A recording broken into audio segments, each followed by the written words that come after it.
Back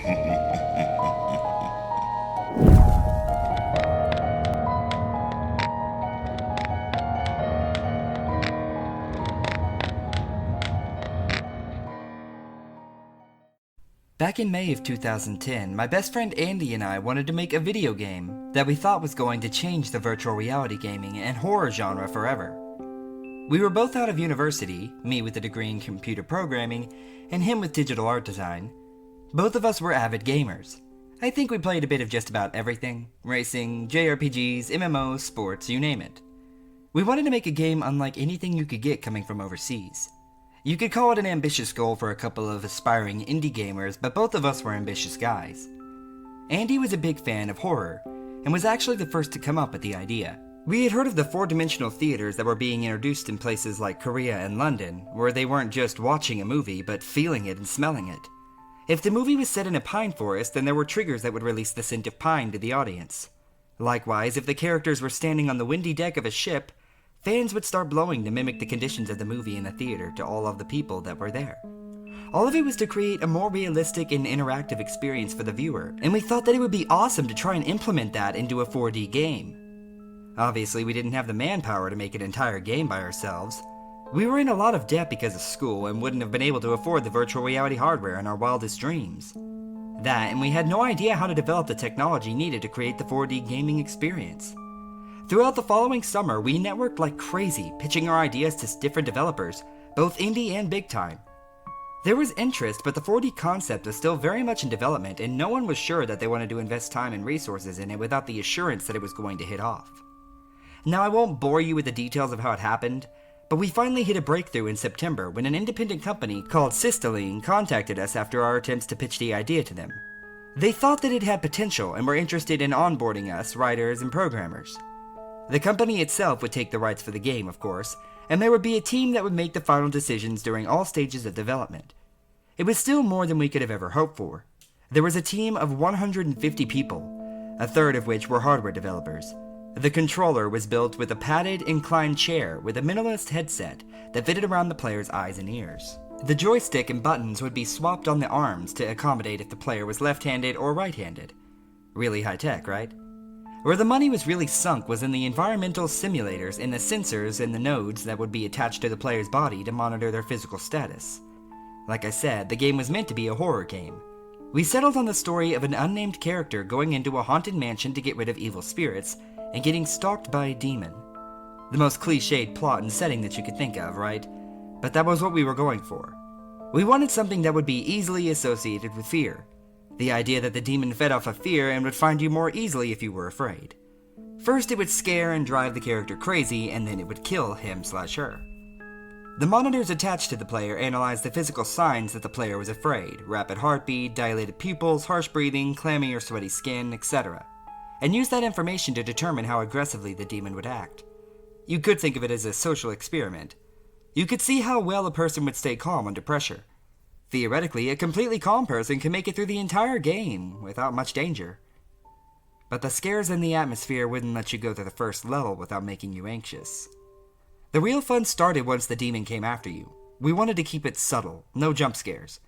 That was cheating the player out of the experience. If you think about it, people with real paranormal experiences never report a demon breaking through a glass window and going for your throat. They report brushes against the skin, whispering in your ears, a loud sound in the distance, even tingling or electrical sensations.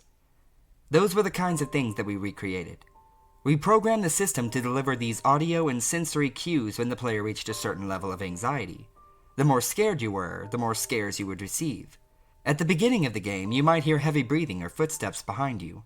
You might even feel cold spots as you navigated the mansion. As you progressed and became more tense, you might feel a grip on your arm, from a blood pressure-like cushion on the chair that tightened around the muscle, or a hiss directly in your ear along with the feeling of breath. It was elaborate and it took forever to produce, but when they hooked you in, it was amazing. I had the privilege of being one to test it as it was being produced. They put me in the chair, turned off all the lights, and would play the game through the headset as well as project the images that you were seeing onto a wall so that the team would see it too. The graphics were realistic. They got the rooms of the mansion down to the last detail. About a year and a half after the sensors were developed and implemented into the system, we started looking for beta testers. we started advertising in magazines and message boards for people to come in blind and play the game, giving any criticism or reporting any glitches that they experienced. The majority of the feedback we received was positive, and after several revisions, we could safely say that we had a successful product. Of peculiar note were the reports from the beta testers in which they claimed to get the feeling that someone was in the room with them, or that they were getting tingling or hot-cold sensations in parts of their body where the nodes were not attached. The room where the chair and the interface were located were kept clear, aside from the player, as often as possible. The team was separated from the room by a one-way mirror. We would have been able to see if anyone was in the room apart from the player, and in 9 out of 10 cases when this was reported, there was no one. The other 1 out of 10 were when a technician was coming in to check the interface. The times when we would disable and re-enable certain audio and sensory simulations to further test which ones gave more stimuli than others. During one playthrough, the player might have had cold spots, and then during the next, they would be disabled. We never told the players which ones were activated and which ones were not. The strangest cases were when someone playing the game for the first time would report a cue when it was completely disabled. In one particular case, a middle-aged woman reported her hair being tugged gently, and I can tell you right now that had not been programmed into the game at that point in time. It was an odd occurrence, but one that could have easily been chalked up to the imagination. Actually, we assumed that most of cases like this were due to the power of suggestion. We just cautioned the rest of the beta testers to not talk about what they went through so that the people coming in could get as authentic an experience as possible. As tends to happen in these situations, people started spreading rumors. Some of my favorite rumors were the ones that made the Systelien staff out to be cultists who were secretly sacrificing the beta testers to the demon portrayed in the game. Now, I have no idea how that one held up as long as it did, since there were absolutely no reports of injuries on or off-site, and every single one of the testers came out of the building alive. The internet and gossip does strange things to people, I guess. However, it was rumors like that that were starting to give Systelien a bad reputation. We decided it was time to bring in the media to defeat some of these rumors. We hadn't wanted to have reporters before for fear that other gaming companies would try to copy our methods, but now seemed like a good a time as any. We got several offers and wound up taking one from a popular gaming magazine. The reporting team came in and interviewed us about the games and the 4D techniques used. We used the opportunity to show them around the building and debunk the rumors about animal and human sacrifice. It was actually pretty funny. After the interview, the reporting team wanted to try out the game for themselves. They all had good things to say about it, and when the article was published, donations and other requests for interviews began streaming in. Andy and I said we should have let the media come in sooner for all the benefits that we were getting. The more we searched Systelien's message boards, the more we started noticing threads crop up about people who claimed that they were experiencing the things in the game after they had left Systelien and gone home. They were going through the same supernatural phenomenon in their everyday lives as they had in the game. In every claim, they said that they would feel as though someone was getting very, very close to them, looking over their shoulders, breathing down their necks. I guess that was one thing about the demon in the game that we had neglected to mention. It had no sense of personal space.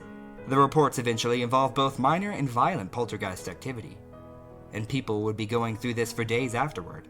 The reports helped to spread the word even more, but it didn't help the persisting rumors that the testers were being possessed.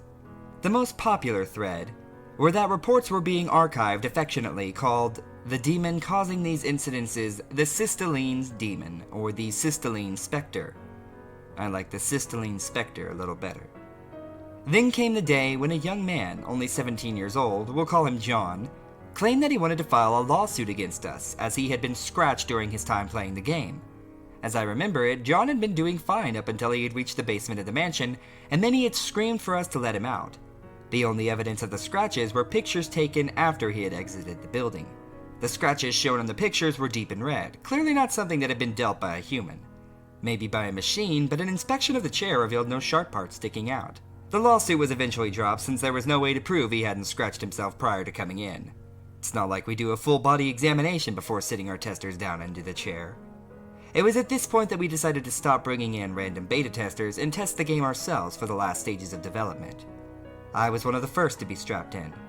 They had added so much stuff to the gameplay, and so many more cues that I barely recognized it from the first time I had played. I remember going down the foyer staircase after exploring a series of darkened hallways lit by old Victorian-era lamps, feeling my palms sweat and the hairs on the back of my neck standing on end. The wind outside the mansion had been howling for the past half hour, and it sounded like someone was whistling a funeral march somewhere in the distance. I paused on the stairs to look at the windows. searching for any weird textures needing to be fixed, when I felt a tingling along my spine on my upper back, like someone was pressing his or her chest against my back. It wasn't just in the game, I could feel the press in reality. I reached up and felt only the chair. The thing that really set me off, though, was the voice that spoke my name in my ear. It was whispered and very clear, no mistaking it for the wind. I spun the camera around, though I knew that there would be nothing there. The demon had always been invisible.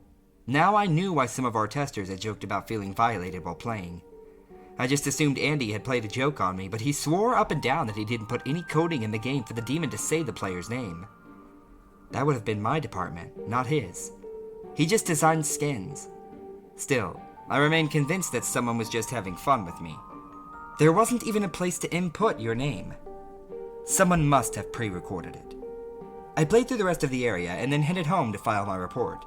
It was another late night. I had been pulling the late shift for a couple of weeks as our deadline was drawing closer.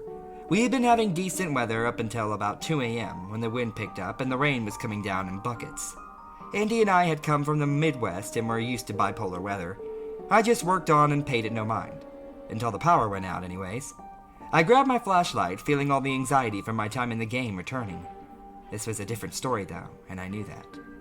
My house wasn't haunted, and I had never believed in ghosts for my entire life. My brain said it was ridiculous, but my pounding heart told a different story. I couldn't help but feel every draft and hear every creak of the floorboards as I went down to the generator, which of course was in the cellar. The wooden steps led me down into the darkness, and I have to admit that by the time I reached the concrete, I was considering just going back upstairs and burrowing myself into my bed. I forced myself to cross the floor to the generator and turn it on.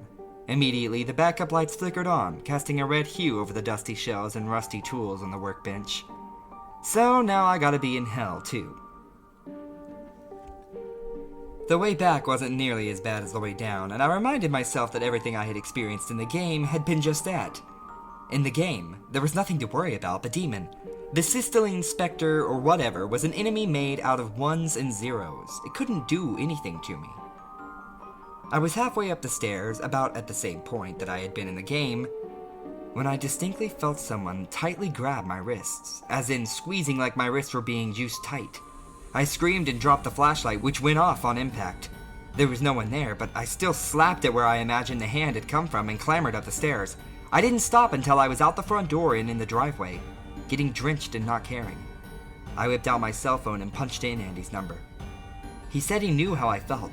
During his test playthrough, he had accidentally backed his character into a fire since he had been so busy keeping an eye on the rest of the room. We had all laughed at the mistake, but he hadn't mentioned the fact that after we had taken him out of the game, he had felt a burning in his lower calf. Later, when he looked at the leg after getting home, he discovered he had a first-degree burn right where his character had touched the fire. I drove to his house and looked at his leg myself. He had already spread ointment on the area and bandaged it up. But when he pulled it back, I was staring at a red and swollen burn wound. Out of morbid curiosity, I called the other members of our team who had tested the game that day. It was the same story all around. In the game, Jill had stood in front of a window that had shattered, and then cut her hands while picking up the jagged pieces of a ceramic vase that had suddenly fallen to the floor.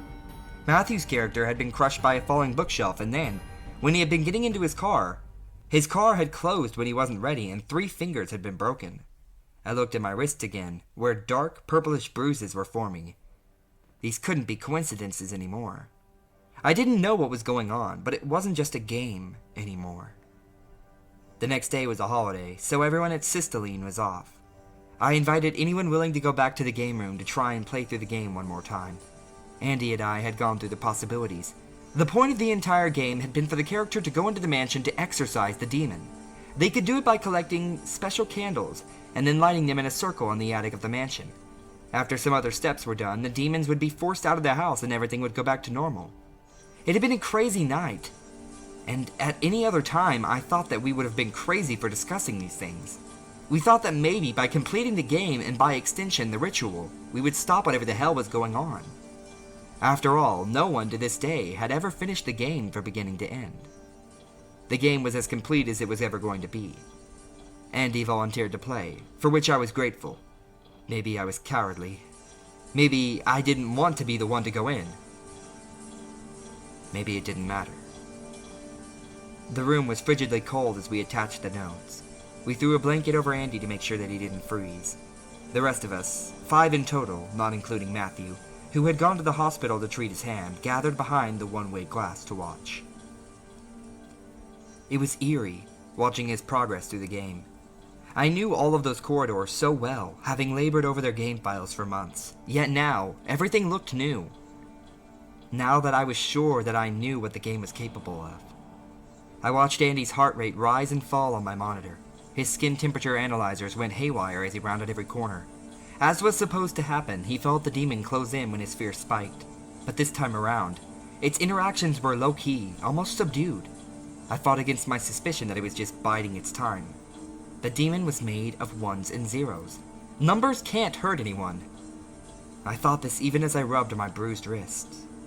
It took 4 hours for Andy to make it all the way through. He didn't even take a bathroom break, he just wanted to get this done as much as we did. He crept through the halls, doing his best to keep calm despite the advances of the demon. He collected the 6 candles needed for the ritual and made his way up to the attic. Then, things started happening that were definitely not in the programming. The paintings and potted plants in the game began shaking and flying off the walls, clearly aimed for his character. In the safety of the monitoring room, 2 filing cabinets overturned before sliding across the floor and knocking down 2 staff members. Wires attached to the wall disconnected and sprayed sparks across the room. Grabbing a fire extinguisher, I prepared to extinguish any flames that cropped up. Andy had placed the candles on the floor of the attic and was using an old lighter to light them. He was able to get the 4th candle lit before he suddenly bucked in his chair, screaming for us to stop the game. When we rushed in, I saw his hands flailing as though he was trying to tear off the nodes and sensors glued to his body. Maybe that was part of it, but when I got a closer look, I realized that he was fighting with something invisible that was holding him down to the chair. His shirt and face had been slashed and blood dribbled from his wounds. I was afraid I was going to break his arm since I was pulling so hard to get him out of the chair. Finally, we got him free and out of the room, slamming the door behind us. Andy's character had already died, and the game over screen mocked us as we scrambled to call an ambulance. I didn't sleep the rest of the day and following night as I waited in the hospital. Andy's wounds were worse than we thought. There was a massive amount of internal bleeding that we hadn't known about. The doctors tried to stem the blood loss with transfusions, but their efforts were for nothing. Andy passed away early in the next morning. A week later, I saw a news special about the death and its connection to the game and Systelien. I couldn't blame whomever had blabbed. The police blamed Andy's death on the system malfunctioning as though that could explain the scratches and the internal trauma. Our supervisors didn't care. They ordered the project to be shut down, and I was very grateful of that. I never wanted to see that game again. The only way I was ever going back to the Systelien building was if that room was demolished and the chair dismantled. Though to be honest, I wouldn't be surprised if anyone who tried to take it apart was attacked as well. I left the company when the announcement was made that the game would be discontinued. People on the forums expressed everything from disappointment to relief. The game was over. For weeks, I couldn't stop glancing over my shoulder. I moved away from the town and the memories that I had of Andy. My coworkers held a farewell party for me, despite the fact that they probably had the right to blame me for everything that had happened. They said that I had helped make a game that would never be forgotten by anyone who played it. And that was all well and good. But I was desperate to forget and spent the rest of my life trying to do so. I was always keeping 2 eyes on the shadows and jumping at every little creak. There was this little fear that I would hear my name whispered in my ear again, which would mean that whatever I had created had followed me. And I never wanted to think about that possibility. The only thing I could do was try to sleep and ignore the times when I felt an invisible, clammy hand stroke my face.